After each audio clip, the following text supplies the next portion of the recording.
And welcome back to Cheap Seats here on YouTube. And today we're going to continue our draft breakdown series where we go through NBA prospects for the 2026 draft and talk about kind of the more nuanced, detailed version of who these players are, what they're good at, what they're not good at.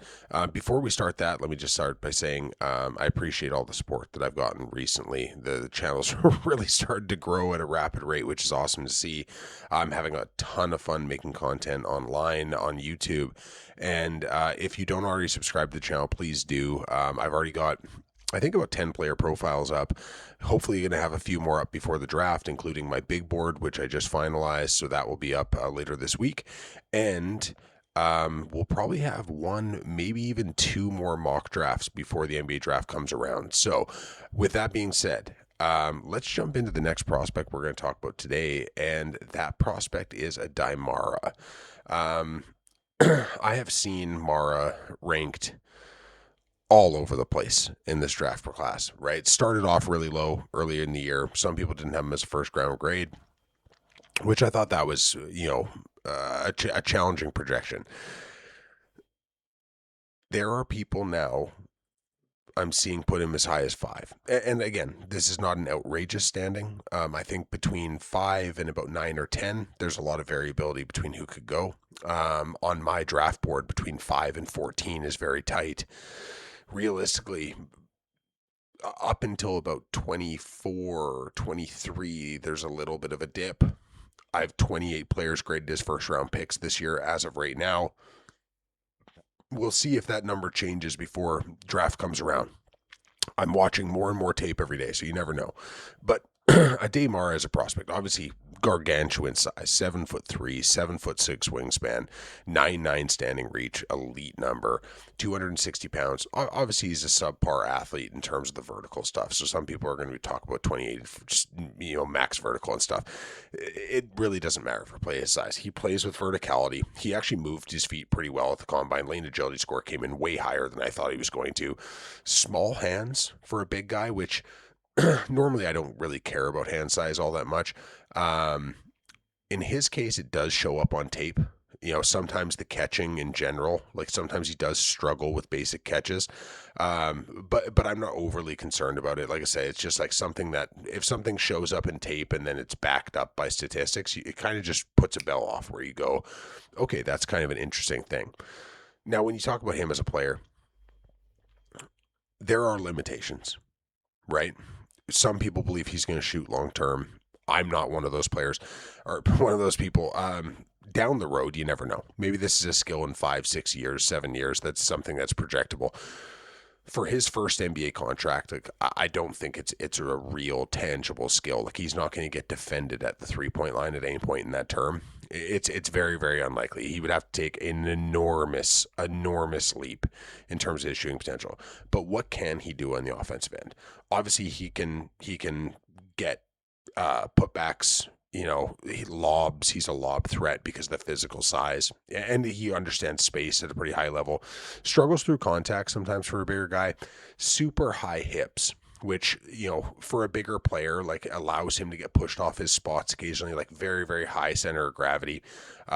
Which again, like there's strength issues that need to be figured out here. There are cardiovascular issues. Obviously, his fitness level isn't where it needs to be. When he played more than 23 minutes a game, you can see late in games where that started to dip. But what makes him a unique prospect at the end of the day is obviously the mixture of dynamic size, but really super fun passing skills. His overall game as a passer is fascinating, right? He understands space. He understands reads. You can run him through DHOs. You can run him at the elbows and at the nail. But the other thing you can do with him is you can kind of allow him to run offensive sets for you in general, right? He's not going to be a guy who puts the ball on the floor or anything like that. But with his height and his ability to see reads and the natural levels of touch that he has on his passes, he is really, really effective at using spin on passes, which is kind of fascinating. Not a dynamic left-hand passer. It's all very two-handed or right-hand dominant passing. But the passing reads are there. He really, really sees the court effectively. He's got the sight lines to do it, and he's an accurate passer. Often his passes are two shooting pockets. I do really love this element of his game, and I think it's going to be a very, very effective element of his game if he's in a scheme where he's able to do it, right? With players like this, scheme specific becomes such a big thing. So, adjusted impact 70th percentile, his efficiency is very, very high because he understood where he was taking his shots from. And that was playing in a system with two other bigs. So if you look at stuff like his rebounding, for example, when you are comparing him against other players in college in their final seasons that went to the NBA, he's not a dynamic rebounder. Part of that is strength. Part of that is his ability to move to the weak side and relocate to optimal rebounding zones, which, like I said, the foot speed's not great. Part of that is also he played next to Merez Johnson and Yaxel Lendeborg, and, Cheddar could get some boards, and there was a lot of size in that team, and he wasn't required to carry as large of a rebounding load as he would have been in other scenarios. So I think he's actually a better rebounder than he was able to show in college. Again, he's not going to be like a contested board monster that does a million things and gets dynamic rebounds, but he is going to X out his zone. He's going to take up space, and he's going to be able to climb above other guys because of his physical size, right? And he does have, like I said, a good understanding of the geometry of rebounds. If you're wanting somebody that's going to, really climb for boards, elevate, be impressive in that standpoint, it's not what he does, right? The shot blocking is fantastic. It took a massive jump this year. There was issues earlier in his college career where my concern was he was a giant man who played like a much smaller man. He didn't quite fully utilize his frame and his reach and his standing reach as much as he could have. What we saw this year in Michigan was him play with a lot more verticality. He started getting really good at just elevating in his space, making guys play through his chest, staying vertical, trying not to foul as much, and understanding, hey, I'm the biggest guy in the court. I don't need to do special or dynamic things. I just need to be the biggest guy in the court. And sometimes just that understanding of your size and the willingness and understanding to use your size and not try to go beyond that can be such an asset point. I've heard Zach Edey comparisons. I've heard comparisons to other bigs. He doesn't move his feet as well as Edey does. So Edey is a true drop center, but Edey can show at the level a little bit and recover a little bit. Aday Mara is a straight drop cover big.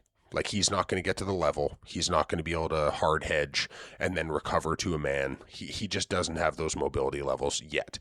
Maybe he can grow into them. It's unlikely, though, right? His frame is going to get bigger, right? Like, this is not going to be a thing where all of a sudden Aday Mara just adds a ton of athleticism to what he is.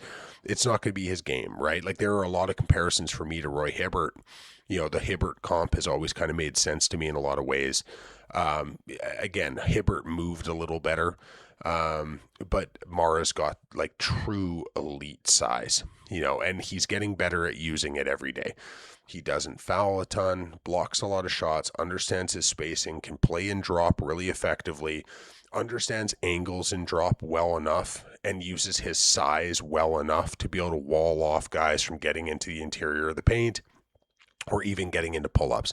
So again, he's not going to hard hedge and delay guards like that, but he will understand spacing well enough to allow a guard going over the top of a screen, for example, to recover onto his man. And in a lot of cases, that's going to be good enough. Now, this is where I talk about him being a scheme-specific fit. I don't think he fits in every structure. I think there are a lot of teams out there, if you're in like a show and recover system, like we saw the New York Knicks in the NBA Finals use a lot of show and recover. He's not going to be the guy to play that system, right? So it's going to be a scheme-specific fit. I think early on there are going to be issues with fitness.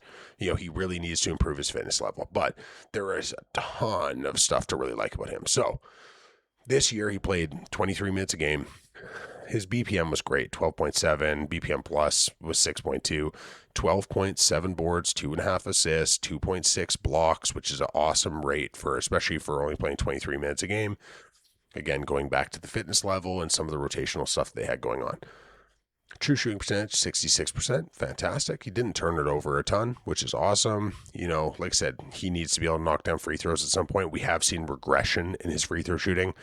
which is, again, I don't think free throw shooting is necessarily the best marker for 3-point success later in your career. But, like we have seen a decline in the free throw numbers. There are large concerns there in terms of his ability to knock that down, which is going to be a bigger factor in his career as we go on. Because, like I said, you can kind of have certain actions eliminated from your playbook if you're not able to connect on free throws at the end of the day, right? Even with his lob finishing, he struggles through hard contact sometimes. So if he gets clear lanes, has inside position on guys, obviously he's able to use his size and do it. Fighting through physical defenders to be able to finish with authority has proven to be a little bit of an issue. Again, that kind of guy goes to being kind of a high-hipped player, right? These are things he's going to have to learn. The Morey rate is fantastic, again, for a big. He's not living in the mid-range or anything like that. When he is in the mid-range, he's really looking to be a distributor more than anything, or a screener. You can see him at the NBA level. He's going to run a lot of DHO sets. He's going to run a lot of pick and roll, and I think you can actually activate him in short roll. Not in the way that like a Colin Murray Boyles is going to be in short roll, or even a Victor Wembanyama, because those guys have the ability to put the ball on the floor a little bit. But just his ability to go into short roll, one dribble if necessary, survey the court and find open looks, find open cutters. He did a really good job hitting open cutters this year, 3-point kickouts, all that kind of stuff. I think you can use him in a lot of creative ways as a perimeter big without him necessarily spacing the floor, which is a positive thing. Offensive load was limited, right? His usage percentage was not super high. That's more of the Michigan system and how they chose to operate their system. Rim assisted rate, obviously, like I said, the majority of the stuff that he's going to be getting is going to be coming off of assists. He understands how to work in the low block and work from the dunker to be able to gain these opportunities, right? He is smart about who he is and who he isn't for the most part. And you saw him settle into a very specific offensive role within that Michigan team that he was excellent in. Did you see him go beyond that role? Infrequently, but the things that he does well, he does very, very well. And if you look at like the assist percentage and stuff, 19%, elite rate, right? Like a truly elite rate. Now, rim attempts, 9.8. It's okay. The rim finishing is obviously elite, mostly dunks and like simplistic layups. The 3-point shooting, like I say, he's 30%, but it's on such a small volume, half a three per game. We'll see what that is. Again, I'm not as optimistic as some people about his future as a 3-point shooter, but like I understand if you see some potential in it. But when you look at the other, like if you're really looking for a spacing big, Aday Mara is not the guy that I'm going to bet on, right? There are other bigs in this draft class that I think have a much better long-term opportunity to shoot, but they're not 7'3" with a 9'9" standing reach, right? So you kind of got to pick your battles on it a little bit. Again, stocks versus foul. 1.4 is a really, really great number. He really figured out how to play with his size this year. Like I thought he did a much better job than he did with UCLA. Again, a better system where he had backside defenders with him in Lindeborg and Johnson who were super high level defenders, right? So he was able to be really solid in his role. And he proved he could work with two other guys that kind of can operate occasionally in similar spacing, which is helpful. The foul rate in general is still too high, right? But that's going to come when you're, again, a slower-footed guy. You play in those kind of systems. Rebounding rate was fine. I think we're going to see a large jump in rebounding rate in the NBA just because, again, the system that he's playing in, the players that he was playing with, Morez Johnson, Yaxel Lendeborg, really good rebounders as well. Block rate, 90th percentile. It's fantastic. The steal rate's low, but I think he is somebody that can get his hands in lanes. You're not going to see him put up huge steal numbers or anything like that, but I think he is somebody that had active hands and understood where to be and understood passing lanes. So I don't necessarily look at that as like a non-activity thing or, not in the right position in passing lanes or on the weak side or anything like that. I think that he does overall a pretty good job of his positioning within the role that he is able to play because there are limitations there. When it comes to his, obviously, like DPM plus, it's awesome, right? Like he was an excellent defender amongst a team of excellent defenders. Strengths and weaknesses, 21-9. Obviously, steal percentage, free throw attempts, 2-point attempts, offensive rebounding, turnovers. We know the weaknesses, right? We know the things that he's good at. We know the things he's not good at.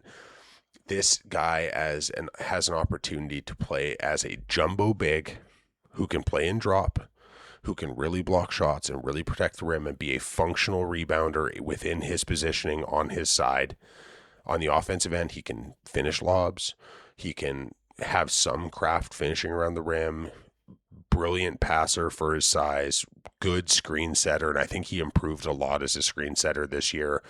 He understands actions as well. Like I didn't see him get lost in their play design very much. He really understood where to be, how to navigate these things. Obviously, not a lot was drawn up for him specifically because of some of the offensive limitations in his game, but I just think he's a really heady player.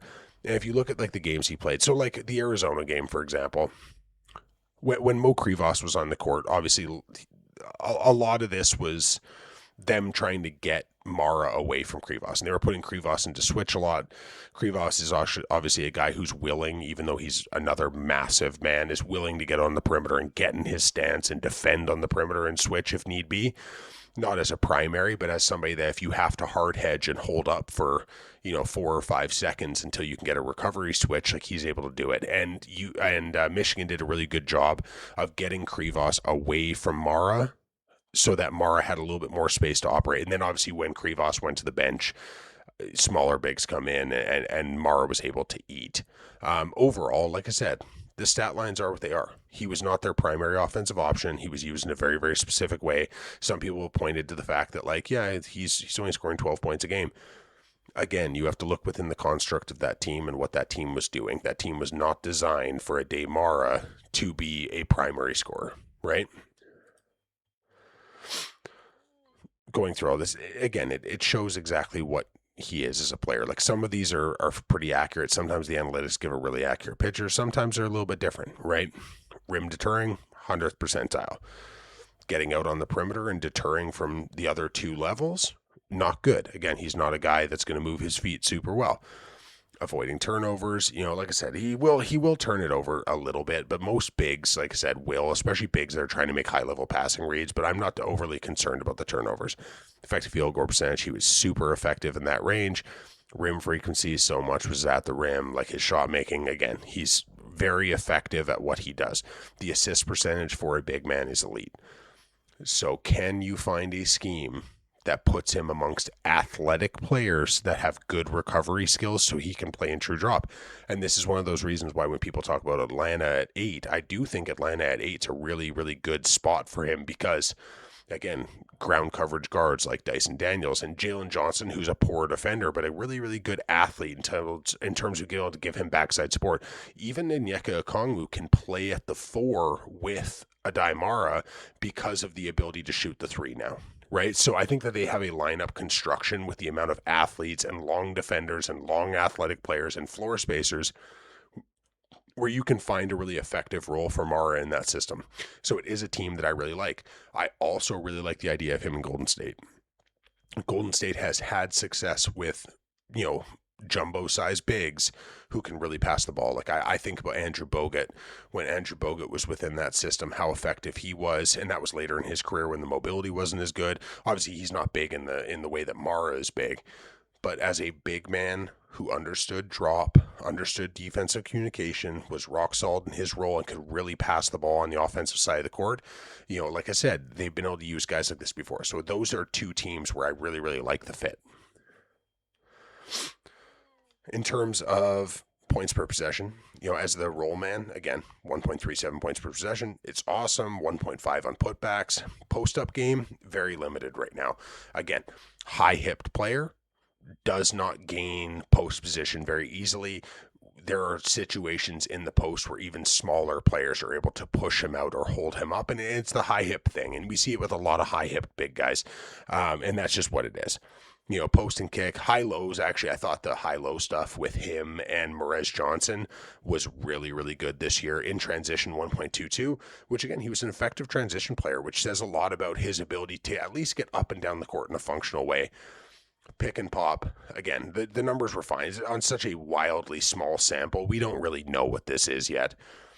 As a playmaker, pick and roll passer, and hitting cutters, he did a great job. Like, I think the passing skill genuinely is the unlock skill for him. I think that's the skill that sets him aside. So people talk about the size and the shot blocking, and they talk about the potential to rebound, and maybe he can shoot the three, all this other stuff.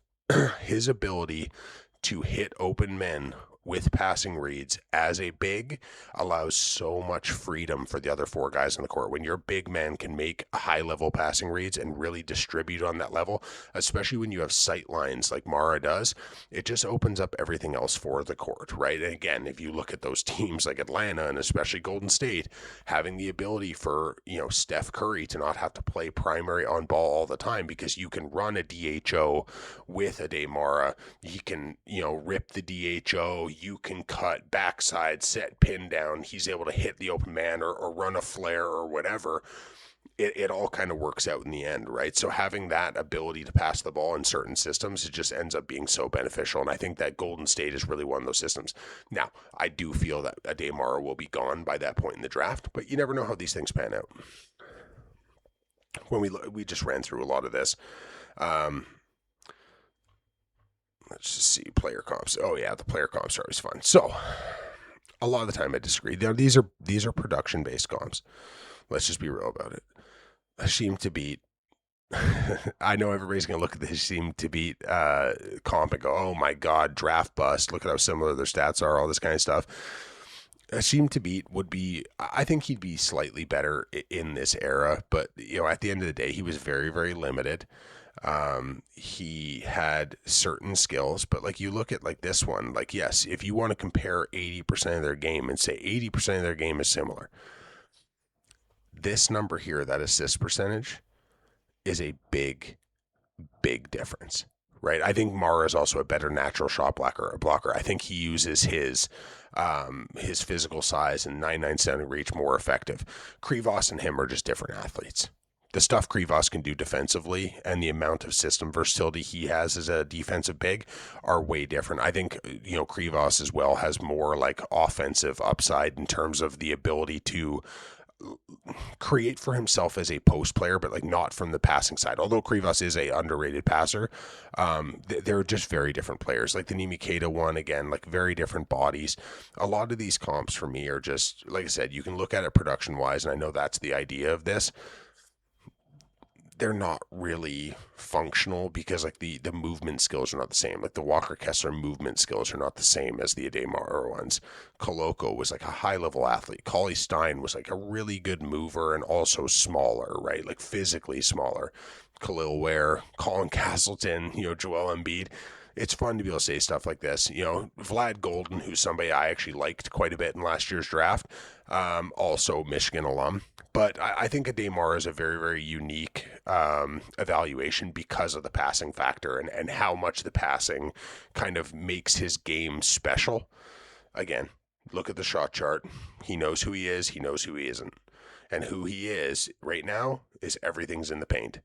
He shot 10 threes this year. He hit 3. I think the half of them or so were in late clock scenarios where he had to shoot it. Finishes at the rim. Has gotten a little bit done in the short mid-range. The long mid-range, when it's had to be put up, has been able to do it.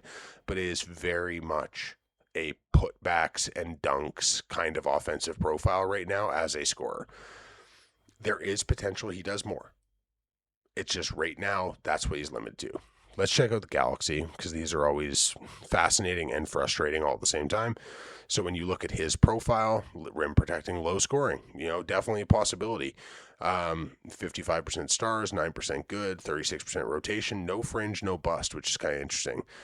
Klingon, which, and again, I think, sure, if you want to do certain comparisons to Klingon, that's fine. Klingon moves a lot better. I think Mara is a much better rim finisher. I think Klingon has more potential long-term to shoot. I think Klingon is a more versatile defender. Obviously, Towns, Anthony Davis, like these are not... There's not a lot of comparable. And you're not going to find a lot of comparable for a guy this size. Right, with such a limited movement profile. Like I said, people want to use the Edey comp. I'll say right now, Zach Edey was the better prospect at this point. Now, Edey was also 2 years older at draft time, year and a half older at draft time. So that's a factor as well. But like Edey could self-create in the post. He, had more upside as a shooter. I think he was a better versatility-based defender. I think he moved his feet significantly better as a perimeter defender. He understood drop coverage a lot better. Like, I do not believe Aday Mara is in the same realm as Zach Edey as a drop coverage defender or as a versatility-based defender. So that comp, if you want to say that he is 80% of Zach Edey, then that's fine. But like, we need to stop this comp because Edey's movement profile for a guy his size was very, very, very unique. And there were still major concerns about Edey and what he was going to be in the NBA and how system specific he was going to have to be in the NBA. And those questions continue. And with bodies like this, obviously injuries are always a concern as well. Aday Mara is a genuinely fascinating prospect who has a very fascinating skill set, and I think he can be used in a lot of very unique ways. But he's not coming in the NBA today to play 30 minutes a game. He is going to be a part-time center. He has development he needs to do. His offensive game is limited. The passing is going to be brilliant. Defensively, teams will attack him in pick and roll. Right? Like, initially in this league, teams are going to attack him in pick and roll, and he's going to have to make adjustments to make sure he can survive the kind of offensive barrages and prove what he can and can't do. Because the NBA is going to teach him very quickly what he can and what he can't do. And based off of how he does with that information and how he flows through it and where the effort level is and the attention to detail level, this kid could be very, very, very good. But we need to be realistic about the expectations. So yes, he is going to be a lottery pick. There's a chance he's a top 10 pick. Shit, some people think he's a top 5 pick. If that happens, we need to be honest about the situation that he's placed in, how effective he can be initially because some of the fitness stuff and some of the developmental curve stuff. And he needs to be in a scheme that insulates his weaknesses and really accentuates his strengths. And I think, again, Atlanta, Golden State would be optimal for him. I think that the Clippers at 5, like, I do understand the logic of the Clippers at 5. They've got Darius Garland. They've got Kawhi Leonard. They have defensive guards, Chris Dunn and, Derek Jones Jr. And they've got a defensive infrastructure and an on-ball guard who really struggles on the defensive end. So Mara could make a lot of sense because I don't think Niederhauser's the answer long-term for them. And I think Brook Lopez is, on his last legs. So Aday Mara to that team could make a lot of sense. But again, we need to go into this with the idea that this is a projection-based big man who, despite his draft position, is going to need some time to really learn and grow and develop and figure out the pace of the NBA game, because the pace of the NBA game is going to be really, really challenging for him initially. So we'll cut it off there. Again, if you don't subscribe to this channel, please do. I'll have a lot more content coming out soon. And, again, if there's specific prospects that you guys want to talk about, want to know about, if there's specific content you want to see, just let me know, drop it in the comments, do whatever. And I'll see you next time with whatever the next videos are, because there's going to be a whole lot coming before draft time.